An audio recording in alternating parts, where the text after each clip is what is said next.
Hi అండి, అందరికీ నమస్తే. ఇక్కడ కనిపిస్తున్న చెట్టుని ఎవరైనా గుర్తించారా? గమనించారా? అదేనండి, చీమ చింత చెట్టు. చీమ చింత చెట్టు అంటే చీమ చింతకాయలు అంటారు కదండి, అవన్నమాట. అయితే చిన్నప్పుడు మాకైతే ఎక్కువగా ఇవి పల్లెటూరులో ఉంటాయి. ఎండాకాలం సెలవులు వచ్చినప్పుడు ఇంకా ఆడపిల్లలమి మగపిల్లలమి అందరం కలిసి ఇంకా ఒక పెద్ద దోటి తీసుకుంటాము. ఎండను పడి వెళ్తూ ఉంటామన్నమాట. చూడండి, ఈ చెట్టు కొమ్మ మీద కోకిల అరుస్తూ ఉంది. అంటే ఇప్పటివరకు ఏం జరిగిందంటే మీకు చెప్పలేదు కదా. అది కోకిల అరుస్తుందండి. అది కూడా మీకు జూమ్ చేసి చూపిస్తాను. ఇక్కడ ఉందన్నమాట. ఆ చిటారి కొమ్మన మిఠాయి పొట్లం అన్నట్టు చిటారి కొమ్మను కూర్చొని అరుస్తుంది. ఇప్పటివరకు ఏం జరిగిందంటే ఆ కోకిల అరిచింది చాలాసేపు అరిచింది. ఇక నేను రిప్లై ఇచ్చా 2 టైమ్స్. ఇంకా వెంటనే సైలెంట్ అయిపోయిందన్నమాట. అయిపోతే ఇంకా నేను ఇప్పటి వరకు ఎదురు చూసింది, ఏంటి మళ్ళీ స్వరం వినిపించలేదని. నా వాయిస్ వినిపించినప్పుడు తను ఆగిపోతుంది. చూడండి, అంటే కోకిలకి ఏంటంటే ఒక పెద్ద కాన్ఫిడెంట్, చాలా నమ్మకం అన్నమాట. నాకంటే అందంగా పాడేవారు ఎవరు లేరు అని చెప్పానని తన కాన్ఫిడెంట్ అన్నమాట. సో అది నిజమే. నిజాన్ని ఒప్పుకోవాలి కదండి మనము ఏదైనా కూడా. సో కాబట్టి నేను రిప్లై ఇస్తాను ఇప్పుడు. నాకు ఇలా చేయడం చాలా చాలా ఇష్టం అన్నమాట.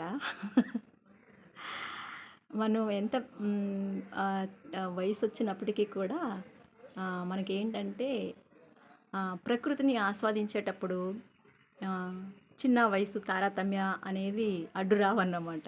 సో కాబట్టి నేను ఎక్కువగా ప్రకృతిని ఆస్వాదిస్తూ ఉంటాను కాబట్టి నాకు చాలా చాలా ఇష్టము. పైగా నాకున్న ఒత్తిడి నుంచి అన్నిటి నుంచి నేను రిలీఫ్ అవుతాను అన్నమాట.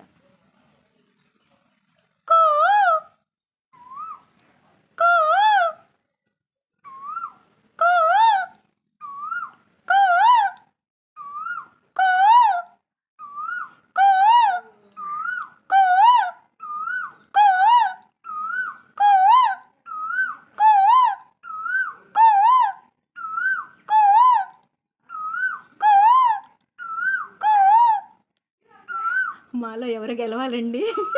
తనే గెలుస్తుంది. నాకైతే మెడలు నొప్పులు పడుతున్నాయి ఈ ఫోన్ ఇట్లా పట్టుకునేటప్పటికి. చూడండి, అసలు ఆగకుండా ఎంతగా అరుస్తుందంటే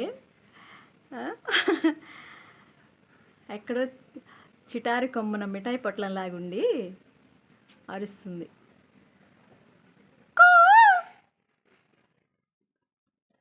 కనిపిస్తుందా మీకు? బాగా చెట్ల కొమ్మల్లో ఉందన్నమాట.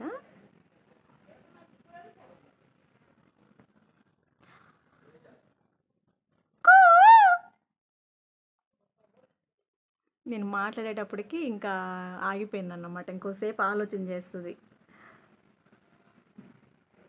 ఆలోచన చేసి మరలా స్టార్ట్ చేస్తుంది అన్నమాట.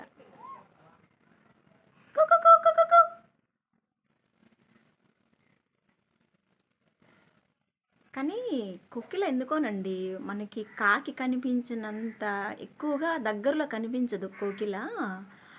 నేను చాలా దగ్గరగా చూడాలనుకుంటాను మరి. కానీ అది ఎక్కువ కొమ్మల్లోనే దాగుంటూ ఉంటుంది అన్నమాట. కానీ నేను గూగుల్ ఫొటోస్లో మాత్రమే చూశాను కోకిల్ని. సో కాబట్టి దగ్గరగా కొమ్మల్లో నుంచి చూద్దాం అనుకుంటాను, కానీ కనిపించదు అన్నమాట. అయితే ఈ సీమ చింతకాయల చెట్టు ఉంది కదండి, కనిపిస్తున్నాయి మీకు కాయలు. ఇప్పుడిప్పుడే వస్తున్నాయి అన్నమాట. చాలా సంవత్సరాలు అయింది తిని. అంటే నిజంగా బాల్యం అనేది, బంగారం అనేది నిజంగా బంగారమేనండి. సో కాబట్టి మనము ప్రకృతిలో వచ్చే ఆహార పదార్థాలు తినటం వల్ల కూడా మనకి చాలా మంచి ఆరోగ్యంగా ఉంటామన్నమాట. అప్పటి రోజుల్లో మేము చిన్నపిల్లలప్పుడు ఎక్కువగా తినుబండరాలు అనేవి లేవన్నమాట. చాలా చాలా తక్కువ. అట్ల తద్ది అంటేనేమో అట్ల తద్దికే అట్లు పోసుకోవాలి, సంక్రాంతికే బెల్లపన్నము అలాంటివి చేసుకోవాలి. స్టార్ట్ చేసిందండి కోకిల. కూ కూ కూ కూ కూ కూ కూ కూ కూ కూ. అయితే ఇంకా అప్పుడైతే చక్కగా అందరం పిల్లలందరం కలిసి ఆ దోటీలు తీసుకొని భుజాన వేసుకొని ఇంకా వెళ్ళి చెట్టు కిందేమో పైకెక్కిన మగ పిల్లలు చెట్టు ఎక్కుతారు, మేమేమో కింద కాయలు వాళ్ళు కోసిన కాయలు ఏరుతా ఉండాలన్నమాట. ఇంకా అవన్నీ ఒక చోటకి చేర్చి అందులో మళ్ళీ పక్షపాతం, కోసిన వాడికేమో పెద్ద పెద్ద కాయలు లావు లావు కాయలు, కింద ఏరినోళ్ళకేమో పచ్చి పచ్చి కాయలు ఇస్తారు. అక్కడ మళ్ళీ గొడవ, నాకు పండుకాయ కావాలి అని చెప్పానని మళ్ళీ అక్కడ డిమాండ్, రేపు నుంచి నేను రాను అని చెప్పానని ఆ కాయలు ఏరటానికి.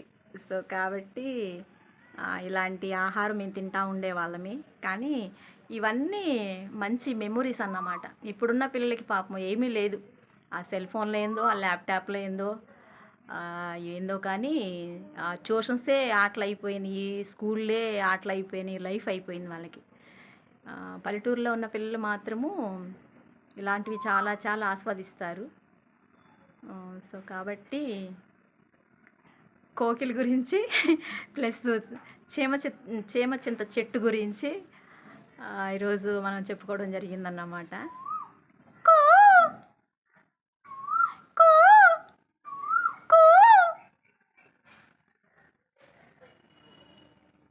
ఈ చేమచింత చెట్టు కాయలు పల్లెటూరులో అయితే పెద్దగా పట్టించుకోరు కానండి, ఇవి సిటీల్లో అమ్ముతారండి కాయలు. ఎందుకంటే నేను చాలా చోట్ల చూశాను అన్నమాట. చూడండి ఎంత కోపంతో అరుస్తుందో, నేను అలాగ అరవలేనని తనకి ఎంత కసు. అయితే ఈ కాయలు మాత్రము చాలా మంచిదండి, ఇందులో చాలా పోషకాలు ఉంటాయి అన్నమాట ఈ చేమచింత కాయల్లో. వీలైతే మీకు దగ్గరలో మీకు దొరికితే మాత్రము కంపల్సరీగా ఏ సీజన్లో దొరికే కాయలు ఆ కాయలు పిల్లలకి పెట్టండి, మీరు తినండి. ఎందుకంటే దేవుడు మనకి ఇచ్చిన గిఫ్ట్ అన్నమాట ప్రకృతి ఆహారం అనేది. సో కాబట్టి మా కోకిల దగ్గర నేను పోటీ పడలేను, తను అరుస్తుంది.